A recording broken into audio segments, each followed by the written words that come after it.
I welcome you all to the next session of Advanced Accounting of your TY BCom. As you all know, we have started with the second chapter, and in second chapter we have started with the second concept of insurance, that is loss of policy under profit method. In previous session we have completed with loss of policy with respect to stock. अगर हमारे पास stock का loss हुआ है और हमने उसकी policy निकाली है तो हम इंश्योरेंस कंपनी से कैसे क्लेम कराएंगे वो हमने पिछले सेशंस में पढ़ा है. We have completed 10 illustrations of that, and in this session we will be dealing with the policy, how we have to launch a complaint to the insurance company when we have a loss of profit. अगर हमारे पास loss of profit हुआ है तो हम insurance company से कैसे claim करवाएंगे उस प्रॉफिट का, और कितना अमाउंट हम क्लेम करवाएंगे प्रॉफिट का. In this session we will be dealing with, as we have completed one problem with this is the second problem, and in previous problem there was no upward trend. In this problem the slight difference is there with respect to upward trend, so that you need to know what is upward trend, what is downward trend, and where it has to be adjusted. वो हमें इस problem में पढ़ना है. Now see, from the following details find out the claim under loss of profit policy. Indemnity period is 6 months. कितने months का indemnity period दिया है? 6 months का. Indemnity period means dislocation period, wherein in dislocation period you don't earn any profit or you are into losses. कभी हम losses में होते हैं और उस लॉसेस से निकलने के लिए हम कुछ सर्वाइवल के प्रॉफिट्स ढूंढते हैं. अगर प्रॉफिट्स दिया है तो हम उसमें एडअप करते हैं, नहीं दिया है तो we less it from that.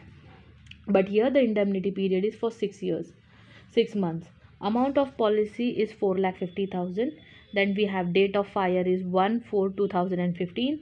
Then dislocation period up to 1/8/2015. अब देखो 6 months का डिसलोकेशन पीरियड बोला है. अप्रैल, मई, जून, जुलाई, अगस्त, सितंबर is 8, right.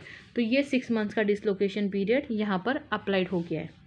Next we have is further when we move, sale for the accounting year 2015 is 18 lakhs. Net profit for the year 2015 is 1,65,000. Then we have standing charges for 2015 amount accounting year. All insured is 1,85,000. Then we have a sale from 1/4/2015 up to 31st March 2015, that is 24,000. ये cell previous year का है. Then we have sale from 1st April 2015 to 1/6/2015, that is date of fire का period का जो है, पिछले साल का डेट ऑफ फायर का जो डिसलोकेशन पीरियड है उसका प्रॉफिट है, that is 2,25,000. Then we have sale from 1/4/2015 to 1/8/2014, that is 7,50,000. My dear students, मैंने आपको पहले ही बताया था कि अगर हमें शॉर्ट सेल्स निकालना है तो हमें प्रीवियस ईयर के प्रॉफिट को ज़्यादा इंपॉर्टेंस नहीं देना है, but we have to give importance to the profit of the corresponding period of dislocation. अगर हमारा डिसलोकेशन पीरियड है फ्रॉम 1st April to 1st September of 2015, तो हमारा उसका करस्पॉन्डिंग पीरियड होगा 1st April 2014 to 1st September 2014. मतलब जिस पीरियड में आपका लॉस हुआ है उसी पीरियड, बट पिछले साल के इसमें चेक करना है कि आपने उस पीरियड में पिछले साल कितना प्रॉफिट कमाया था. तो सब में पहला है शॉर्ट सेल्स. शॉर्ट सेल्स को हम कैसे कैलकुलेट करेंगे, मैंने आपको बताया था. पिछले साल का प्रॉफिट लेंगे, पिछले साल का डिसलोकेशन का प्रॉफिट लेंगे, डिसलोकेशन के करस्पॉन्डिंग पीरियड का. Clear.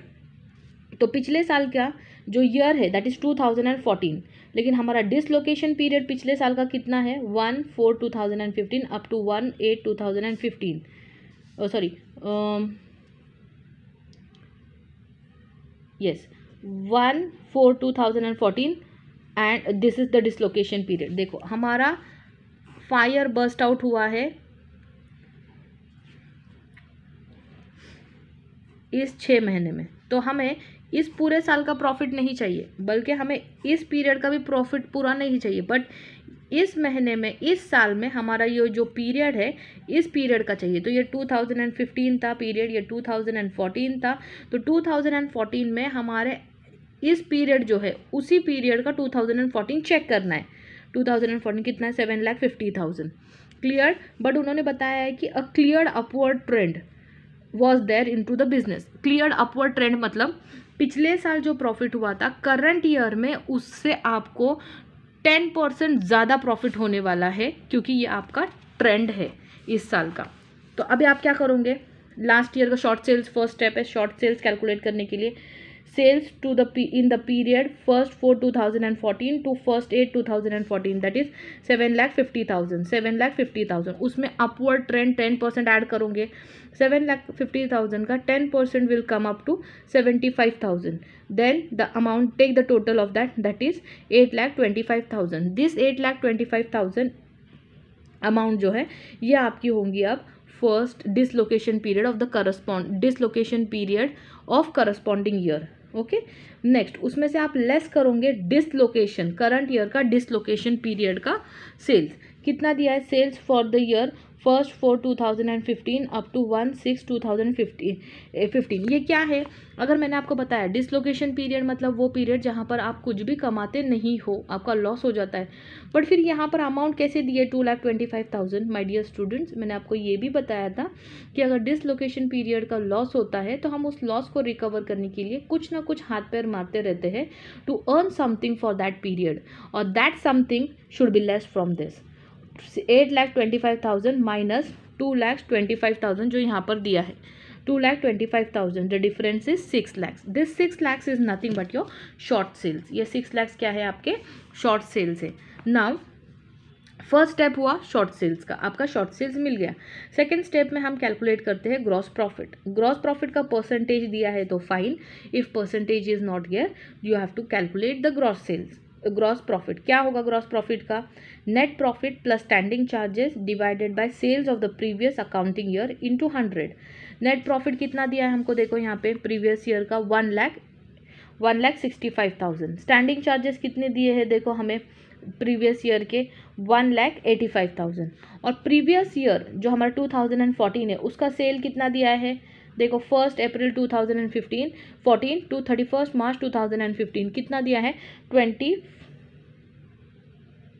Okay, sales for the year 2015 accounting year 15 accounting for the year 15 is 18 lakh, तो 18 लाख होगा इंटू 100। अभी आप कैसे करोगे?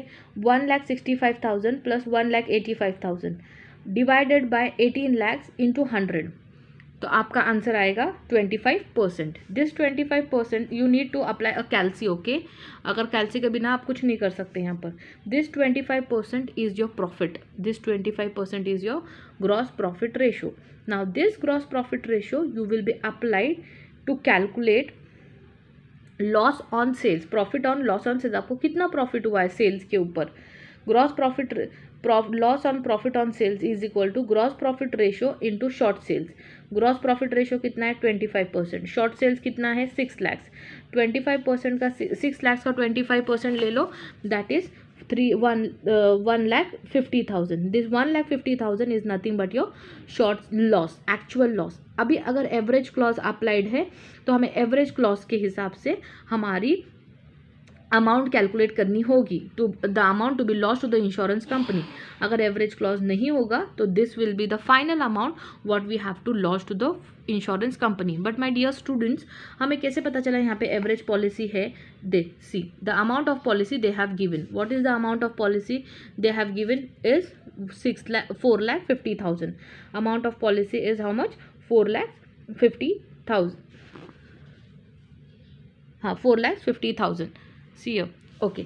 नाउ अभी एवरेज क्लॉज के पहले हमें क्या करना है? Insurance required is 25% on sales for the year ending on the date of fire, that is 25% on 24 lakh. देखो डेट ऑफ फायर का जो ईयर एंडिंग है उसका जो सेल्स है कितना है? डेट ऑफ फायर का ईयर एंडिंग का date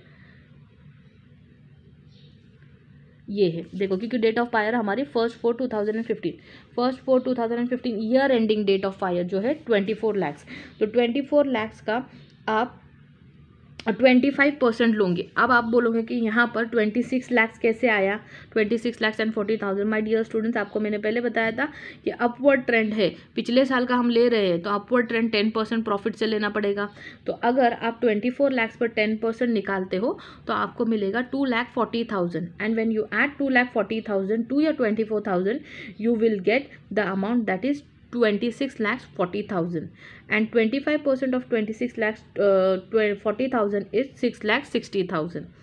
Next, the formula: claim is equal to amount of policy taken divided by insurance covered into gross claim, that is loss on profit. Amount of policy taken is 4,50,000, insurance covered is 6,60,000 into claim. कितना claim करना है, आपका exact loss कितना हुआ है, 1,50,000 का। तो अभी 1,50,000 का जब आप 4,50,000 डिवाइडेड बाई 6,60,000 इंटू 1,50,000 करोगे तो amount what you will get is 1,02,273 rupees, and this is the amount of insurance to be claim to the insurance company under loss of profit method. Got the concept? Okay, now see dear students, due to non availability of the calci I am not doing the calculating part, but here the 25% you have to take it on the calci, here the additions you have to do it on the calci. Once you take the help of calci, the amount will be exactly perfect to it. Am I clear to it? Okay, thank you all. अगर आपको कोई doubt है तो you can pin me on the email ID provided to you by your college, and I will answer you there and there itself. But please my dear students, go through it because this is the easy problem. The chapter is easy. The chapter is for 8 marks, so you can avail good marks out of that. Clear to it? Okay, thank you all. Thank you. See you in the next lecture.